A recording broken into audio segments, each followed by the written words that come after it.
Так, всем привет. Давайте посмотрим коробочку китайского производителя модели Hobby Boss German Leopard 2 А5 дробь А6. Так, ну Hobby Boss, как мы все знаем, это что-то типа саб-бренда концерна Trumpeter, поэтому их многое связывает. И вот они сделали такую, собственно, модель немецкого ОБТ. Соответственно, модель довольно, ну не то чтобы очень старая, но довольно старая, то есть год ее разработки где-то 2006. Собственно, наверное, можно начать немножко с прототипа, чтобы было понятно, да, немецкий Леопард танк это следующая ступень развития немецкого основного боевого танка. У них был Леопард 1, который был разработан в 50-х годах 20 века, то есть в разгар холодной войны и так далее, как немецкий основной боевой танк, который, в принципе, не только был немецким, а поступал на вооружение большого количества стран, как европейских, так и нет. И, соответственно, к 70-м годам, как ответ на появление у Советского Союза гораздо более современных, усовершенствованных танков, собственно, в Германии задалась вопросом о глобальной, так сказать, ступени эволюции своих бронетанковых сил, соответственно, разработки нового основного боевого танка.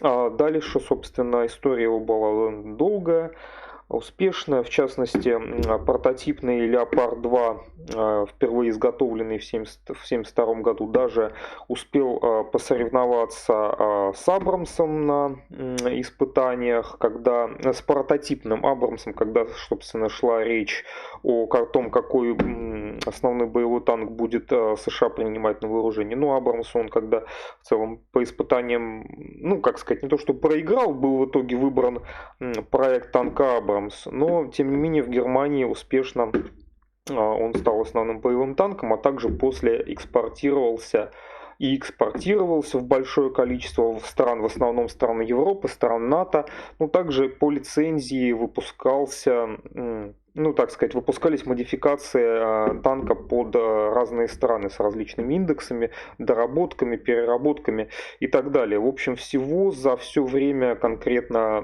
Леопард 2 различных модификаций танков было выпущено около 3600 штук. Модификаций это было по времени много, танк постоянно модернизируют, можно сказать, и по сей день, потому что он, в принципе, до сих пор остается основным боевым германским танком и многих других европейских стран. Соответственно, вот как мы видим, конкретно вот в этой модели Hobby Boss нам репрезентует модификацию А5, ну точнее как две модификации, наверное, А5 дробь А6. Вот с этим странным наименованием коробки на самом деле тут предстоит еще что-то понять и разобраться, потому что, собственно, Леопарда есть две, в принципе, достаточно четко разделенных модификаций А5 и А6. А6 является, насколько понимаю, предпоследней по современности модификации, то есть самой новой модификацией Леопарда 2 является А7, но А5, соответственно, предшествует А6. Почему, собственно, на коробке Hobby Boss написал А5 дробь А6? Ну, можно, наверное, подозревать в том, что, наверное, в коробке у нас две модификации, как это часто бывает в моделях, да, мы можем и ту собрать. Но, как я так предварительно изучил вопрос, в принципе, это не совсем так, и это мы посмотрим далее. Значит, что, наверное, дальше про прототип, то есть конкретно про модификацию А5 А6 рассказывать можно много, но в принципе, если, наверное, совсем это всю сказку сократить, то конкретного Леопард 2 в последних своих модификациях, ну, по многим, по крайней мере, западным источникам и оценкам, считается одним из самых успешных основных боевых танков вообще в мире, не только в Европе. Ну уж в Европе, наверное, точно, так в мире, так собственно, и в мире. Ну, тут, конечно, наверное, будет не брать российские УБТ, которые как бы отдельно отстоят, и вряд ли их западные источники могут активно оценить, но вот западный мир считает, что Леопард это если не самый вообще успешный, сбалансированный и удачный танк западного мира, то как минимум где-то там находится в самом топе. Ну ладно, потому что, собственно, очень долго рассусоливать про различные системы управления огнем, прицеливание, дальномеры, ИК-датчики, приборы ночного видения, продвинутые системы динамической защиты, конструкцию и так далее. Это можно очень долго обсуждать. В принципе, все это в этих модификациях последних танка есть и так далее. Ну, единственное, что можно сказать, что экипаж из 4 человек по-прежнему прежнему Леопарду, то есть заряжающий, стрелок, водитель, командир, соответственно, не используются в этих танках никаких автоматов заряжания.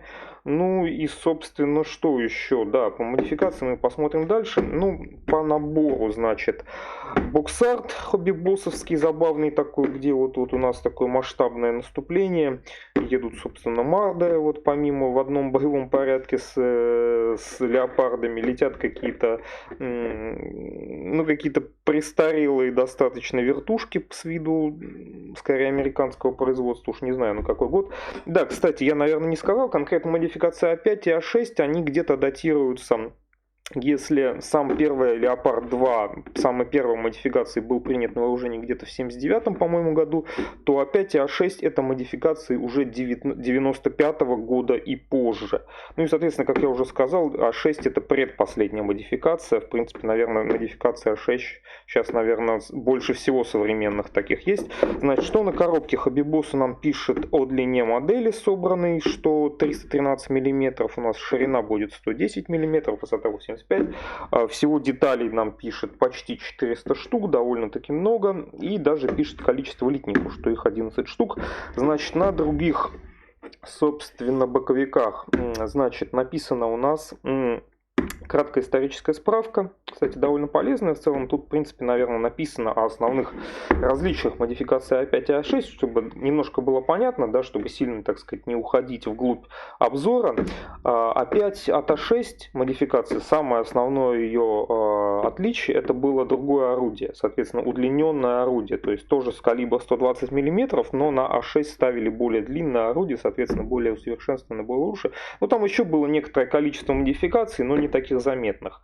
Так, вот дальше будем смотреть, что же все-таки у нас Хобби-Босс имел в виду. Историческая справка, проекция окраски на 3 цвета всего лишь у нас тут дано. Вот, соответственно, предлагают красить только в один вариант, в натовский Woodland, немецкая окраска. Ну, как бы вот. Это, по крайней мере, то, что на коробке. С другого боковика еще 2 проекции, соответственно, ну, предупреждение, там, производство и так далее. Ну, можно... Сама коробочка, кстати, хобби-боссовская модель, это производство 2006, если не ошибаюсь, года. И далее Хобби-Босс целую линейку, как минимум, то ли 10, то ли 15 различных моделей. То есть я уж не знаю, полностью ли он закрыл тему второго Леопарда или нет. А7, по-моему, у них нет модификации, она достаточно новая. Но вот очень много у них различных модификаций, так как у Леопарда было много модификаций, апгрейдов, вот, промаркированных различными индексами А, там 2, 3, там, 4 и так далее. Так и были и модификации с соответствующими постфиксами, префиксами для различных стран, где в конструкцию танка вносились различные изменения, и многие из этих модификаций Хобби-Босс, в принципе, выпускает как модель, то есть реально у него большая эта линейка, хотя сама модель, конечно, уже не новая. Насколько я понял, что в 2015 году вроде какая-то у Хобби-Босса выходила новая итерация Леопарда 2, то есть, я так понимаю, полностью переделанная модель, то есть не какой-то репак и апгрейд, но, по-моему, в той линейке у них вышел всего один какой-то канадский Леопард, да, Канада тоже, кстати, имеет на вооружении Леопарды 2, и вроде как там они не стали, по крайней мере, всю свою линейку леопардов переделывать на какие-то новые пресс-формы, но вот так, по крайней мере, это обстоит на 2015 год, а это модель 2006 где-то так. Да, долгое предисловие, ну давайте нырять в коробку. Коробки, кстати, мне хобби-боссовские, трампетерские нравятся, очень плотные, загрузка, никаких внутренних коробок не надо, просто хорошая, плотная, твердая коробочка. Значит, в коробке у нас литники, ну, их не так уж мало, не сказать, что какое-то запредельное количество, но в принципе довольно-таки много литников. Значит, в одном из пакетиков с литниками мы можем видеть, вот здесь они болтаются, полимерные шайбы для ходовой. Ну, кстати, и не только для ходовой. Также у нас здесь присутствуют виниловые или там пластика какие-то виниловые гусеницы. То, что, в принципе, похоже на Шерман, мы видели. Но это один из минусов модели. Да, она не самая технологичная, но об этом еще поговорим. Значит, ванна корпуса тоже по хоббибоссовской традиции. Тут, кстати, довольно интересный подход к упаковке. Мне, по крайней мере, вот конкретно у меня в моделях такого еще не встречалось. То есть вместо отдельного вот такого отгороженного бокса они сделали такую интересную вкладку-шаблон, куда поместили ванну корпуса, просто положили, а вот, соответственно, нижнюю часть... То есть даже не сразу ты поймешь, как ее оттуда извлечь-то, вот, да, вот сразу. Сейчас анбоксинги. Соответственно, верхнюю часть корпуса положили вот прям так очень как-то уж очень даже прям плотненько, очень с выдумкой запаковали вот аж целый такой мини-бокс сложной формы, который не сразу ты поймешь, как открыть, не разрывая эту всю штуковину. Но, видимо, я не знаю. Наверное, вот так вот можно его вытащить. В общем, подход интересный. Кстати, не встречался ни у Трампета, ни у Хоббибосса. Видимо, где-то есть. Не знаю уж, почему они решили так уж жестко эту достаточно дубовую пластиковую часть, не имеющую никакой особо как бы сильных выпирающих деталей, защитить. Но, тем не менее, это сделали. Ладно. Ванна корпуса. Собственно, вот эта часть, да, о которой я уже успел поговорить, я думаю, можно сразу извлечь, если она, конечно, извлекется. Сейчас, честно говоря, пока только геморрой добавляет вот эта вот система, что не очень понятно, зачем они ее так сложно изобрели. Ну да ладно, извлечь ее, в принципе, можно. Верхняя часть корпуса. Ну, кстати говоря, вот сразу хочу сказать, вот эта вот супер нереальная система упаковки, не знаю уж, являлась она причиной или не помогла, но, как мы видим, к сожалению, моей модели верхняя часть корпуса, ну, поведена. То есть корма явно загибается куда-то вверх. Единственное, на что тут стоит надеяться, что... Но она не то, что как бы у нее и так есть определенный подъем на... Ну, хотя, может и да, может быть, мне все-таки кажется, у кормы Леопарда 2, по-моему, действительно есть небольшой подъем такой наверх, как она от башни идет. Может быть, она тут и не поведена, а просто такая иллюзия создается, когда сбоку смотришь. Ладно, будем надеяться, что это не поведенность, а все-таки исключительно копийный технологический момент. Ладно. Помимо этого, значит, инструкция и вкладка с окраской стандартных Hobbyboss Trump. Фототравление, насколько я помню, 2 платы должно быть. Вот они отдельно даже уложены в отдельные пакетики с подложкой. То есть Hobbyboss Trump подходит, кстати, ну, в более-менее своих современных моделях. Но если начинать 2000-х там годов, то вот они, конечно, к упаковке всегда подходят очень, очень прямо как-то щепетильно, я бы даже сказал. Соответственно, 2 платки. Трос, к сожалению, нитка у нас, веревочка такая, я бы сказал, не просто веревочка, довольно убогого качества. Вот, к сожалению, качество ее ниже, чем, собственно, ее упаковка, потому что видно, что она вся размахрилась, тут торчат отовсюду у нее эти самые волокна, то есть даже для веревочки это, скажем, смотрится довольно убого. Ну и, собственно, тоже еще одни минусы сразу, которых можно не сказать. Значит, прозрачные детали, которых довольно много тут, но имитируются вместо прозрачного пластика в этих дешевых моделях только лишь прозрачной пленкой. Как мы видели, это достаточно часто делал Hobbyboss и Trump. В этих годах удешевляли таким образом свое производство. В лавке то же самое было. Ну и декаль вот здесь у нас внутри под, так сказать, защитной бумажкой. Значит, вот что. Перейдем к бумажной части. Да, почему, собственно, такие вот очевидные минусы у модельки? Ну, очевидно, ценовая категория у нее на самом деле довольно-таки низкая. То есть покупалась она за достаточно смешные небольшие деньги. Ну, как, скажем, смешные. Не то, что смешные, но, в принципе, не совсем небольшие для ОБТ современных. Ну, не знаю, как сейчас с ценами там обстоит, но не думаю, что сильно модель подорожала. Поэтому, соответственно, при кажущейся вроде бы как бы и разнообразии того, что лежит в коробке, по факту, конечно, оно все достаточно дешманское и по сегодняшним, конечно, меркам 2023 года довольно примитивные решения. Ну ладно, посмотрим инструкцию. Соответственно, буксарт, справка не дублируется у нас в инструкцию. Стандартная хоббибоссовская, все, тут даже говорить нечего. Значит, раскладка литников. Ну, как мы видим, довольно их много. Все перечислено, в принципе, то же самое, что уже было посмотрено. Кстати, по вообще комплектации, виду похоже на Першинг, который мы оценивали, в частности, те же самые виниловые гусли, те же самые, соответственно, что еще у нас? Травление, все выглядит почти так же. Я вот думаю, вот на этом этапе можно вернуться к модификациям А5, А6. Значит, как я уже рассказал, основное отличие от шестой модификации Леопарда, основное и самое заметное, это увеличенная длина пушки при том же калибре. Вот сразу что мы видим. Литник Д, значит, на нем видно, что пушки действительно две, соответственно, располовиненная более длинная и более короткая. Ну, я так понимаю, что более длинная, очевидно, у нас является той самой усовершенствованной пушкой для модификации, собственно, А6. Да. Это надо держать в уме, и мы дальше, когда дойдем до пушки по инструкции, опять к этому вопросу вернемся. Но вроде как на литниках как минимум пушки дано две.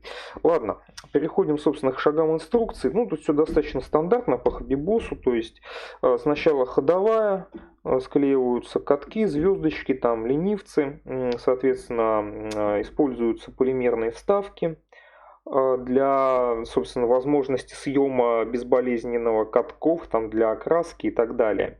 Соответственно, дальше у нас крепятся эти самые, господи, вылетело из головы-то, эти самые-то, да что ж такое-то? Ой, ну вот это вообще странно, конечно, да. Ладно, потом вспомню, скажу. Бывает такое вообще, вот совершенно вылетает слово. Ладно, понятно, никакой даже намека на какую-то рабочую подвеску, понятно, тут дела нет. Устанавливается все все жестко у нас, соответственно, однозначно задается. Ну, по крайней мере, проще в сборке. Дальше опять продолжаем сборку ходовой. Поддерживающие катки появляются. Тут дополнительные, да, есть на ходовой Леопарда такие под амортизационные такие элементы, собственно, для отбоя. Если слишком, так сказать, ход подвески будет сильно, вот здесь они устанавливаются. Корма тут же появляется, какие-то вот крюки, по-моему, для чего-то там крепления вот здесь же появляются у нас.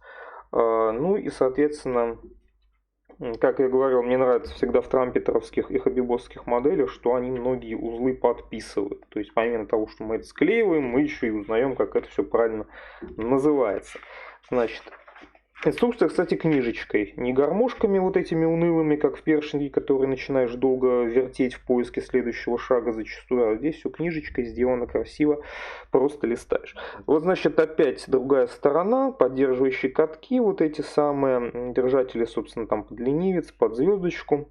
Катки. На следующем шаге, собственно, эти самые катки устанавливаются. Ну, я так понимаю, да, все-таки ленивец у нас тут отдельный элемент, не просто каток, значит, звездочки те самые ставятся. Ну, соответственно, все, я так понимаю, на подвижное, на поликэпах, хотя вот по звездочке, да, звездочки поликэп тоже используются, соответственно, можно будет снимать.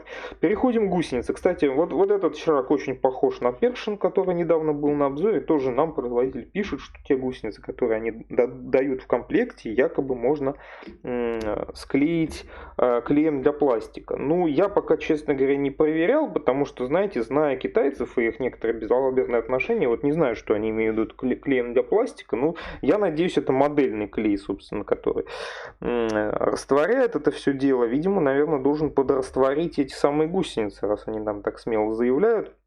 И все те же самые две приписки, что можно их красить модельными красками, ну и, соответственно,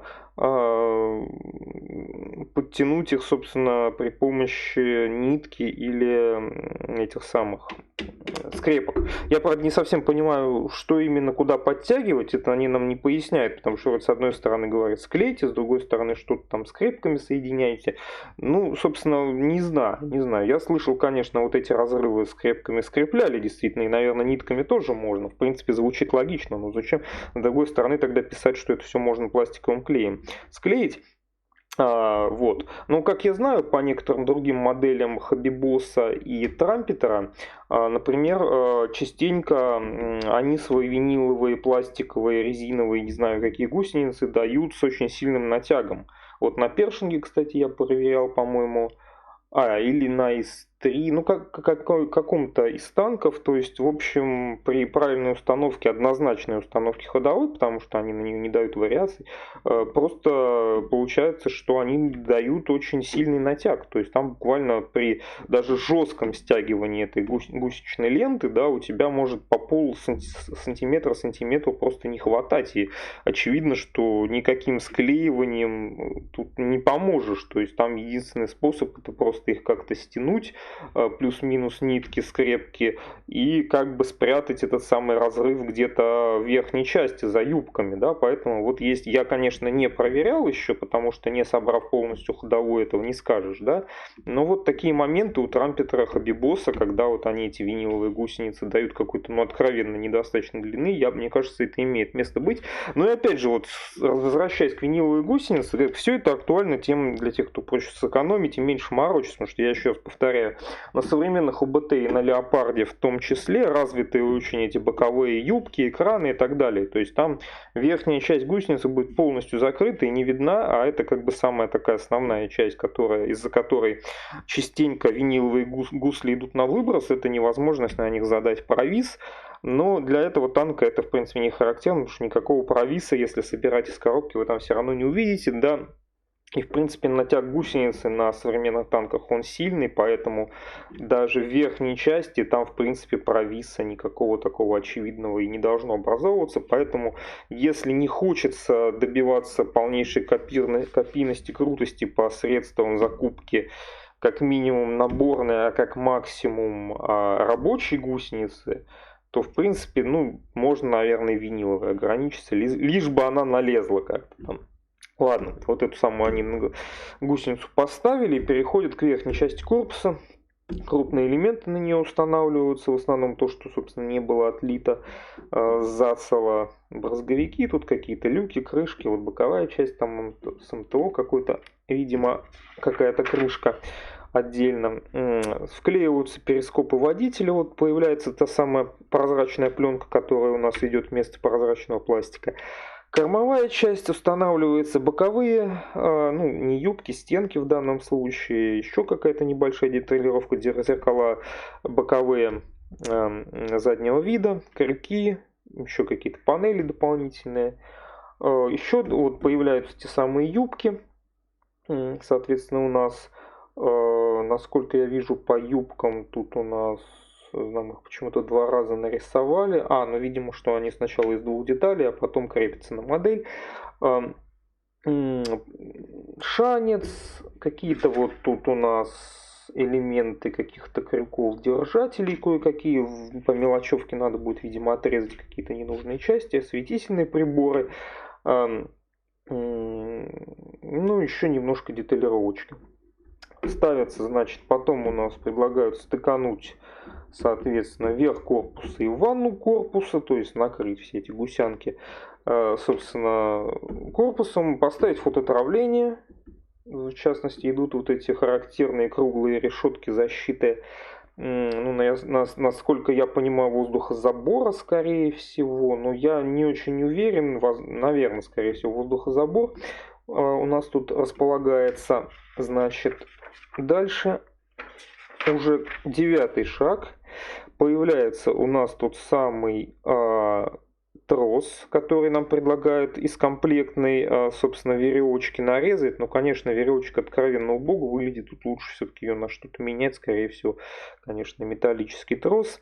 Троса у нас, так я понимаю, 2. Соответственно, тут такая довольно сложная схема их завода правильного туда. Ну, коуши, как мы можно видеть, уже не многоразъемные, высверленные, а с задней вот этой частью, разъемчиком, который, ну, видимо, придется как-то либо зашпаклевать, либо прятать его к корпусу танка. Дальше, значит, продолжаем. У нас всякие дополнительные элементы, я так понимаю, бронировки на башню собираются, ну, либо какие-то там забашенные ящики, корзины, тут не совсем понятно, отдельный подсборка.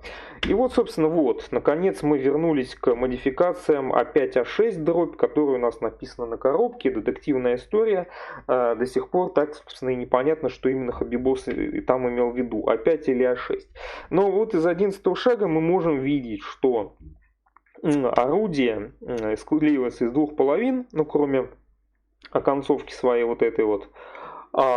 И тут однозначно указано D10, D11, две детали. Все. Дальше никаких вариаций, никаких слов о том, что можно склеить два варианта танка, Леопард 2, А5 или А6, о том, что используется какое-то другое орудие где-то. Как бы я уже бегло так пробежался, посмотрел, ни дальше, ни спереди, нигде об этом ничего не говорят. И я уже проверил, собственно, что D10, D11 это детали длинного орудия. Соответственно, наверное, из чего можем сделать вывод, что на самом деле собираем мы модификацию все-таки А6. Ну, по крайней мере, должны. Я уж не знаю. Я не разбираю копийность всех мелких элементов, кроме там того, что орудие должно быть длиннее и короче, потому что, ну, в современных ОБТ, во-первых, это довольно сложно, это очень надо сильно копать тему, а во-вторых, зная некоторую безалаберность китайцев в этих вопросах, китайских производителей, то, в принципе, наверное, как бы сказать, эту тему лучше не вскрывать. Так что вот единственное, что могу сделать вывод, что, скорее всего, все-таки опять нужно коробки убирать и назвать, собственно, ее А6, потому что причем тут опять непонятно. Может быть, единственная гипотеза, они имели в виду, так как Леопарды 2 постоянно модифицируются, что это опять переделано в А6. Но что конкретно они имели в виду, я не знаю. Но, скорее всего, у нас А6. Ладно, значит, вот здесь мы собираем маска пушки. Маска пушки, кстати, у нас тут без всякого брезента, по крайней мере, видимого. Элементы тут используются, кстати, я так понимаю, редкая такая точно тоже для хоббибоссовских моделей. Подвижность у нас будет вертикальной плоскости орудия. Соответственно, используются здесь тоже полимерные шайбы. И я так понимаю, за счет этого орудия мы сможем сохранить подвижность, соответственно, вверх-вниз и так далее. Вот, собственно, на этом этапе в нижнюю часть башни мы весь этот узел и установим. Ну, на орудии будет шов, да, но сложной формы, поэтому, ну, как бы тоже автомаркет. Если, наверное, и есть он, то тоже, скорее всего, будет не дешевым и не совсем простым в сборке, а, собственно, ну, а для пластикового, конечно, будет шов, с которым надо будет бороться, значит. Потом опять появляется верхняя часть башни, где у нас, собственно, опять же, на прибор обзора, ну, кто у нас тут, скорее всего, командир, наверное, у нас идет здесь. Опять же, они все имитируются этой прозрачной пленочкой. Соответственно, прозрачного пластика в наборе нет. Ну ладно, и в промежутке между совершенно глухими пластиковыми имитацией приборов и пленкой, наверное, все-таки есть плюсы, потому что пленка, по крайней мере, дает какой-то глянцевый эффект. Издалека немножко похоже на стекло. Так вот, значит, стыкуем мы половинки башни. Вот у нас тут есть такой момент, значит, с каким-то, насколько я понимаю, то ли одно из прицельных приспособлений, то ли что-то там, какие-то тепловизоры или что-то такое. Предлагают нам вариации, либо, я так понимаю, наверное, прикрыть его какой-то крышкой, возможно, для небоевого положения, или вариации, наверное, вместо этого дать двухдетальное истравление какой-то элемент показать. Так нам много тут понаписали, просто две детали, но аж написали нам их 4 раза в общей сложности. Но это надо уже смотреть на самом деле, я думаю, на фотографиях реальных прототипов, как именно этот узел должен выглядеть, какого он там цвета быть, потому что чисто издалека вот так сразу по деталям непонятно, что это такое. Но, тем не менее, вариации у нас есть. Значит, стыкуем мы эти половины башни.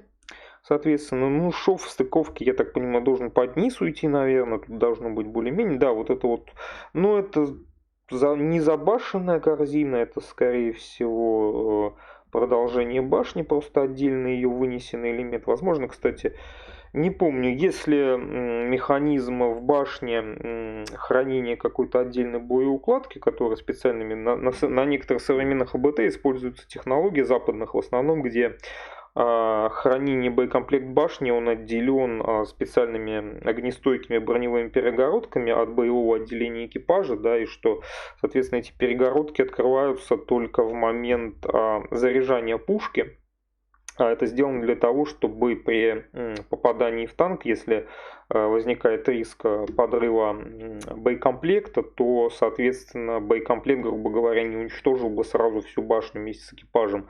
Но если такая система на Леопарде 2 я, к сожалению, не помню. Единственное, я знаю, что у Леопарда очень длинная такая, длинная, ну широкая, но скорее длинная башня. Есть даже, да, смешные фотки в интернете как раз вот с Леопардами последних модификаций, где, развернув башню в бок, можно, собственно, использовать ее как навес от дождя, если под ней сесть, под задней ее частью. Да, довольно забавно выглядит.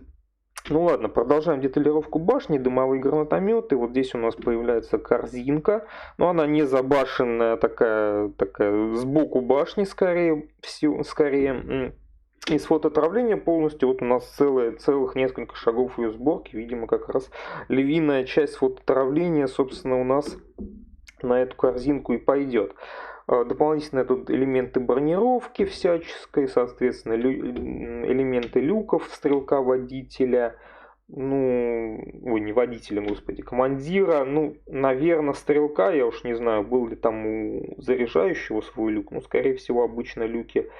Ну, хотя вроде как бы стрелок и командир, по-моему, в Леопарде справа от орудия находится, а заряжающий, по-моему, слева, так что, возможно, второй люк это все-таки заряжающий.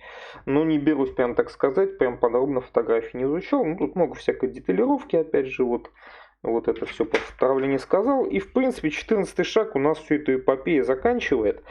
Продолжаем мы деталировку. Вторая корзинка идентичная у нас тоже появляется. Такая, ну, довольно маленькая, кстати, корзинка, потому что, видимо, башня и так получилась дико длиннющая, поэтому им, собственно, корзинки пришлось такие по бокам повесить. Много там, наверное, не увезешь. Еще элементы какие-то всяческих ограждений из фотоотравления для приборов, наверное, наблюдения. Собственно, сами приборы, прицеливание, наблюдение, какие-то там возможные ИК и ночное видение, датчики и так далее. Немножко поручней. Ну, в общем, вот. Соответственно, вот еще видим, собственно, пулемет. Пулемет у танка 2, один спаренный с орудием, один, собственно, зенитный.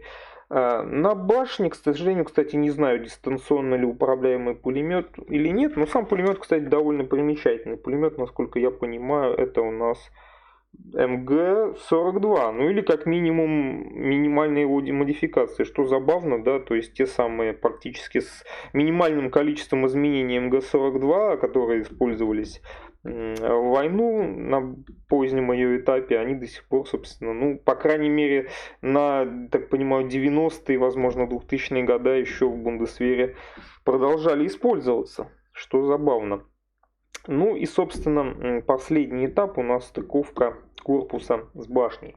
Да, кстати, по МГ-42 тоже еще забавно. Я уже в каком-то из обзоров это говорил. Забавно это преемственность, да, то есть, собственно, война давно кончилась, но танки мы продолжаем называть именами грозных кошачьих в немецкой армии. Это тоже довольно забавно. И, собственно, остается вкладка у нас на окраску. Она, я так понимаю, всего на один вариант, на Бундесвер, на триколор Woodland натовский, без привязки к подразделению, что у китайцев довольно часто случается.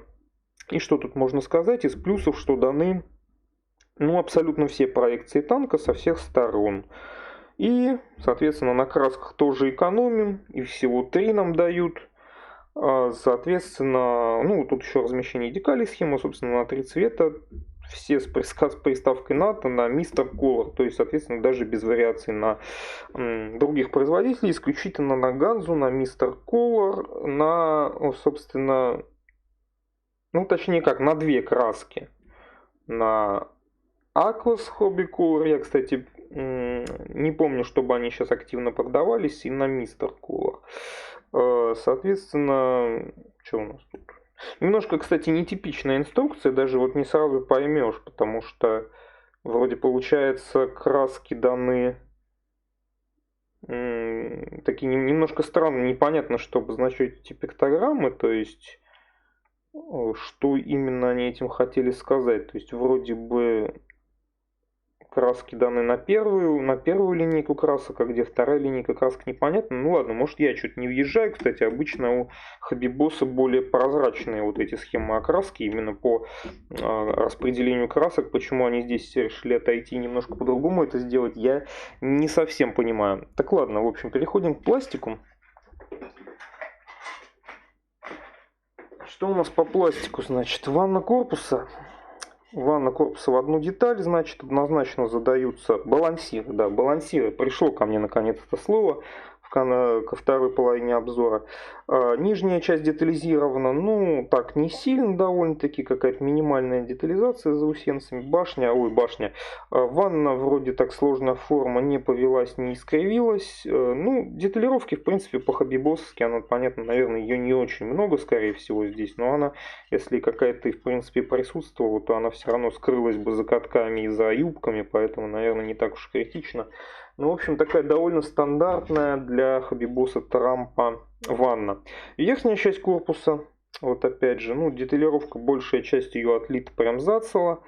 Соответственно, вот эти элементы воздуха, ну, забора, насколько я понимаю, куда тут будут травленные сеточки, собственно, у нас устанавливаться. Люки вот прорезаны, отдельно ставятся. Ну да, сначала я там немножко нагнал на хобби-босс, забыв, что у леопарда в кармане немножко задрано под верх, мне показалось, что повело эту часть, но вроде бы, как мне кажется, сейчас на самом деле это не поведенность, это исключительно все как минимум так и задумано. Ну, как бы никаких огрехов особо на крупных единую часть отлитых элементов я найти не могу.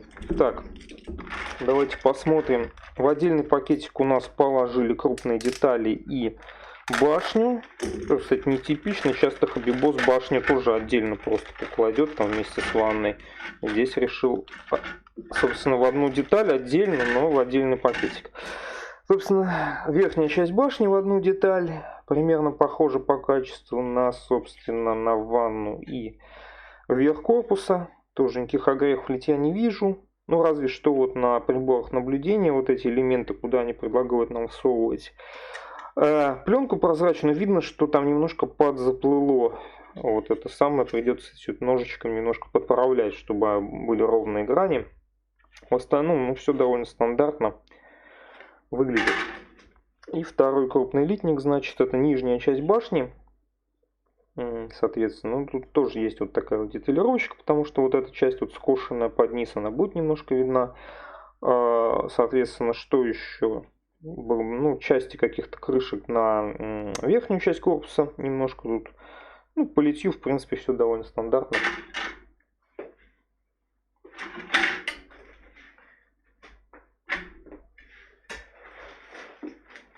Так, тот самый литник, где у нас, собственно, то орудие, по которому у нас возникали некоторые вопросики, собственно, к наименованию набора.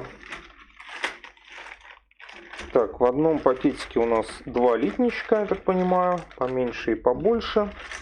Все, кстати, да, в индивидуальных пакетах, тут хобби-босс Трамп не изменяет себе. Значит, тут дана у нас кормовая часть, такой вот достаточно сложной, прикольной такой решетчатой отформовкой. Соответственно, еще какая-то маленькая деталька, осветительные приборы, кстати, ну, задние все отлиты за одну деталь. Кстати говоря, кому интересно, не сказал это на схеме окраски, вот эта деталь, вот этот крестик, да, многие не знают, это, собственно, так называемый Light Kreuz. Это такой нехитрый осветительно-светомаскировочный прибор для указания ведомому в колонне, собственно, какую дистанцию, какое направление держать. То есть, собственно, смотрит на этот крестик, как он подсвечен, чтобы издалека, собственно, не демаскировать это все движение. Ну, вот по этому крестику ночью и ориентируются. Это если немножко отвлечься на корму. Ну вот, и вот этот самый деталь. Литник с орудием. Вот, собственно, я так понимаю, длинное орудие, которое у нас на А6 должно ставиться. Ну, кстати, да, вот еще я немножко не сказал момент. Есть тут некоторые вопросики, да? До сих пор, как ни странно, они сохраняются. Вот вернемся опять же к этому многострадальному орудию. Да, однозначно видно, что длинная тут берется D10, D11, вот именно длинное орудие для 6-й модификации, но при этом, если заглянуть в раскладку литников еще раз, да, вот, тут у нас перечислены неиспользуемые детали, вот здесь вот внизу, и что мы видим, что первыми у нас стоят D10, D11, то есть, ну, как бы вот о безалаберности китайцев, который говорил, которые в одном месте однозначно указывают, что мы их используем, в другом месте инструкции также однозначно указывают, что их использовать не надо. Но все-таки, скорее всего, 99%, что, конечно, используем мы эти детали, а собрать ли из этих деталей модификацию А5, мне, честно говоря, неизвестно. Я и насчет А6 не очень уверен. Но это, наверное, более пытливым исследователям предстоит узнать. Помимо этого, тут бронировки всякие, в основном по башне, я так понимаю, вот это самое, такие вот клиновидные части передней бронировки, которые такие характерные для леопарда. Ну, детали тут по башне, немножко шансы, я так понимаю. Дульные вот эти самые концовки ствола, ну вот они тут без многоразъемности, но в принципе отверстие в них кое-какое отлито. Детали по люкам, по приборам опять же наблюдения, ну тут видно, да, вот конечно вот эти приборы, собственно та самая щель этих приборов наблюдения, кое-где, конечно, они подзаплыли немножко, но это, пожалуй, такие единственные самые заметные огрехи, которые можно вот прям сказать однозначно, что они все-таки есть. Вот такие вот литнички.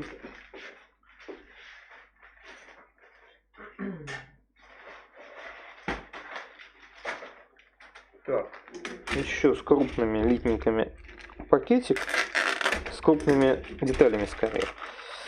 Тут два литника в одном пакете, соответственно, у нас тут детали корпуса в основном, я так понимаю, с боковыми юбками, с боковыми частями корпуса, соответственно. Вот на юбках у нас тут сложные такие отформовочки, наверное, типа эти самые ступеньки для залезания или что-то такое. Отлиты в одну деталь, кстати, довольно прикольно, ажурно, при этом никакого облоя не заметно, чтобы вылезло за эти годы, между прочим, 2006 год производства пресс-форм, судя по всему. Ну, при этом никакой многоразъемности, ничего нет. Ну, деталировка, ну, выглядит, по крайней мере, прикольно. Вот. И еще крупные детали, опять же, по корпусу, насколько я понимаю. Частично, так понимаю, по корме, частично, ну, это как бы что-то вроде брызговиков на переднюю часть. Вот эти детали не помню, возможно, не все из них используются, это, по-моему, на корпус. Тут точно не скажу, все ли из них используются, но везде вот эти видно вот какие-то условно крепежи там динамических элементов брони или что-то такое. И немножко мелочевочки. Ну, мелочевочка у Трампа, конечно, и Хобби-Босса, она всегда такая не самая ажурная. Тут, конечно, не соврешь.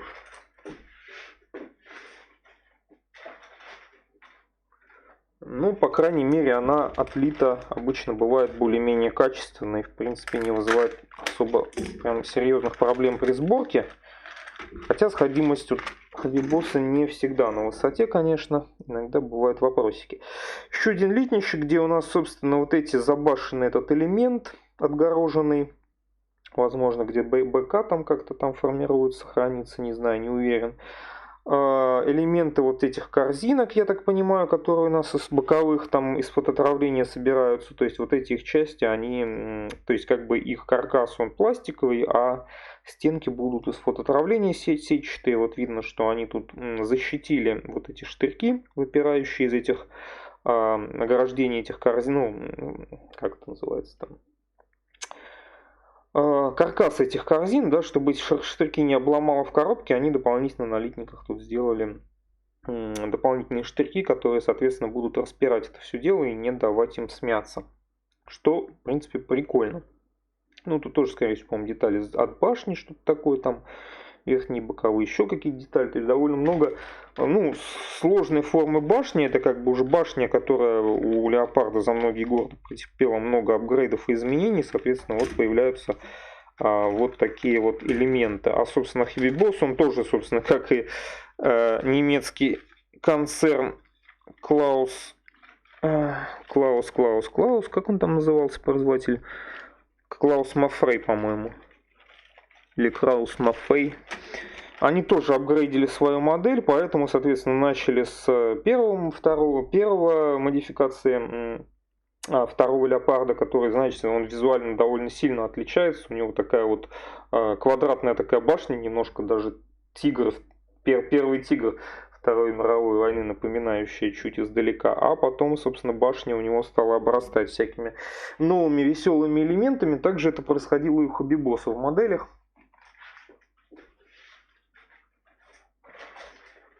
Так, большой литник, на котором, в принципе, не очень много деталей. В основном более мелкие. Конечно, обзор, скорее всего, затянется из большого количества разглагольствований про особенности как леопарда, так и самого понимания хобби-боссом модели его. Но я думаю, это ничего страшного. Да, те самые поликэпы, они засунуты вот в этот пакетик. То есть тут, собственно, и ходовая, и, как оказалось, еще и подвижная орудийная установка.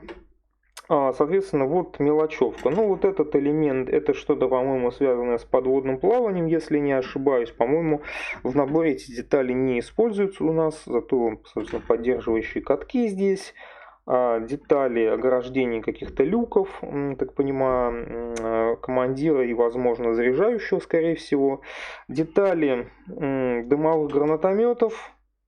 Их довольно много, тут, возможно, не все под эту модификацию идут. Я не знаю, какой они формы должны быть в реальности. Должна быть у них какая-то, какое-то утопленное отверстие или нет. Но тут как бы в любом случае ничего нет, потому как на наборе я никакого многоразъемного литья не видел. 2006 год, судя по всему, этого просто еще не существовало.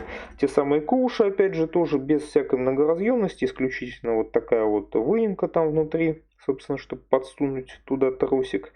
Пулемет МГ-42, судя по всему, да, в одну деталь, понятное дело, без отверстия в стволе. Шанец, какие-то дополнительные тут элементы. Что еще? Крюки всяческие, осветительные приборы. Тоже, кстати, осветительные приборы, как мы знаем, в наборе нет прозрачного пластика, поэтому я не очень понимаю, что там по осветительным приборам, какие они там накрытые какими-то крышками, или там придется краской имитировать, собственно, стекло. Ну, тоже, в общем-то, такое, не то чтобы это прям было очень круто. Запасные, собственно, детали траков гусениц, ну и по мелочи. Ну, опять же, по литью тоже не могу сказать очевидно, никаких прям диких проблем. Может быть, где-то смещения какие-то и есть, и какой-то вот швы, там, пресс-форм и так далее, но не то чтобы это бросалось в глаза. Бросится оно в глаза, конечно, чуть позже. Ну, и осталось, собственно, два пакетика, я так понимаю, с дублирующими элементами, с литниками, которые идентичны в основном по ходовой, насколько я понимаю. Да, вот немножко все-таки, несмотря на все предосторожности, один из элементов у нас слитник отвалился, то ли крепление ленивца, то ли что-то такое.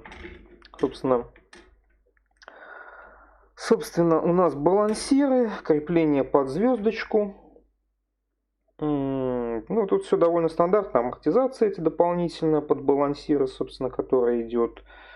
Ну, в принципе, сказать особо нечего. Все так без лишней, как сказать, без особой детализации. Но, в принципе, и не то, чтобы прям что-то прям сильно лезло в глаза. И разве что вот одна деталька слитничка отвалилась.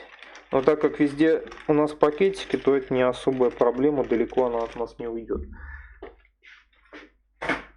И, собственно, финальный пакетик с литниками. Это у нас катки и звездочки. Собственно, два идентичных литника, где, собственно, у нас две половины звезды. Вот, кстати, видно, что немножко как сказать, подзалилось облойчиком только отверстие под эту самую звездочку. Но я думаю, выправить это не будет проблем. Тоже вот какие-то вот небольшие дефекты. Но это, судя по всему, все уйдет внутрь, поэтому, наверное, такие вот огрехи небольшие на звездочке, они не то чтобы прям сильно пугают. Собственно, катки, ленивец. Не берусь судить за копейность катков. Ну, так, в принципе, они как-то выглядят. Не выглядят они очень, конечно, ажурно. Ну, как сказать, не выглядят очень рельефно и красиво, но, в принципе, наверное, сойдут для данного класса моделей. Ну и, собственно, то же самое на другом, собственно, собственно, литники. Это самое место под полимерные шайбы, соответственно, на крае у нас подход литника к этому. Ну, тут как бы надо осторожно, чтобы не, собственно, не оставить дыру на этой боковине этого резинового бандажа. А в остальном, в принципе, все достаточно стандартненько.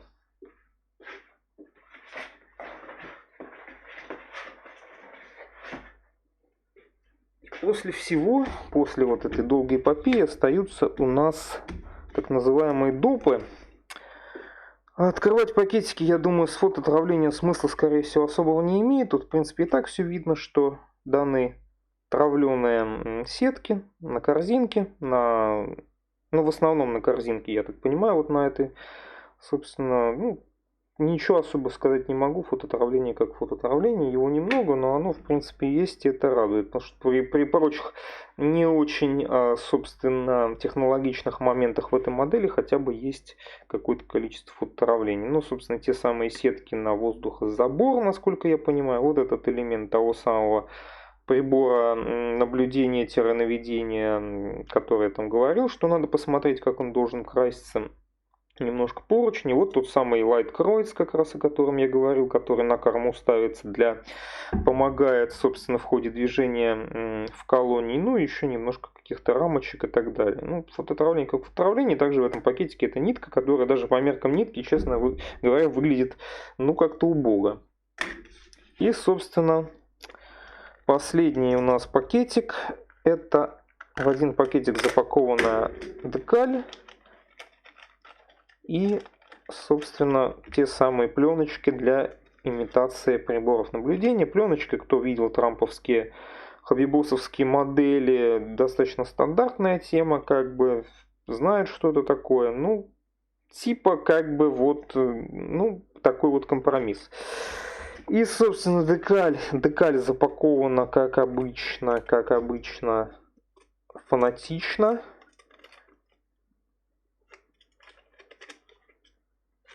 Абсолютно не удосуживаемся исторической привязкой, но зато декаль запаковываем очень от души. Судя по всему, на ту самую привязку тут можно будет много вариантов сделать, так как у нас помимо традиционных до бундесвера крестов, да, тут только на бундесвер, насколько я понимаю, какие тактических обозначений обычно, по-моему, сзади они на корму наносятся. Ну, тут даже вот какие-то у нас гербы. То есть, в принципе, да, добавили, срисовали, судя по всему, откуда-то обозначение, скорее всего, конкретных каких-то машин, возможно, но совершенно не указали, что это такое. Скорее всего, по фоткам, как обычно, просто рисуется это все, скорее всего, даже не проверяется, откуда эти фотки пришли. Ну, номерные знаки тоже характерны, кстати, именно для бундесверовской техники момент. Эти вот такие вот номерные знаки, очень похожие на автомобильные. Причем аж в двух форматах. И вот видно, что номерной знак мы можем даже регистрационный номер собрать, собственно, сами. То есть помимо готовых еще в два этапа декали клеить. То есть вот наклеить пустые рамки и поверх них еще там, собственно, свои номера приклеивать. Если нам очень хочется конкретный второй леопард собрать. Ну, еще немножко там всякой мелочевочки. Такая вот небольшая, собственно, декалька. И еще в обзор не попали виниловые гусли. Но в виниловых гуслях, наверное, сказать особо прям не то, чтобы есть что. Потому что они просто есть. Они похожи по технологии на першинговские. Единственное, я вижу, что их при шлитье откровенно, конечно, есть огрехи. В нижней части вот эти вот. Ну, кстати говоря, вот еще подушки, опять же, грунтозацепы. Насколько я знаю, могли устанавливаться подушки для защиты асфальта, но, честно говоря, я не уверен. У меня большое ощущение того, что это, в принципе, гусеница с установленными этими подушками резиновыми на гусеницу, потому что, ну, откровенно, никаких грунтозацепов нет, поэтому я уж не знаю, скорее всего, танчик, который, видимо, едет куда-то на парад, видимо, только такой можно собрать, если вообще можно о какой-то копийности таких гусениц говорить. Ну, это все только в том случае, если этим заморачиваетесь. Если вы этим не заморачиваетесь, вас разве что может беспокоить вот такие вот косяки при отливке этих гусениц. Где все это немножко подплыло, заплыло. Но, судя по всему, это питатель какой-то был. Здесь вот этот резиновый это виниловый материал. И он здесь, кстати, здесь не один. Он на некоторых местах здесь есть.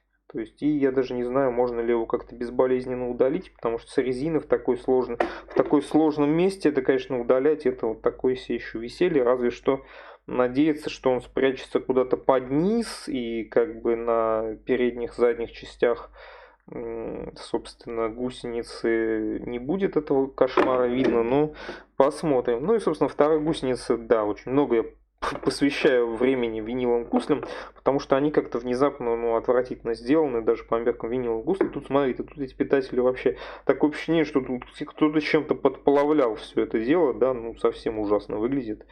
Как отсюда удалять, я даже не знаю. Ну ладно, посмотрим.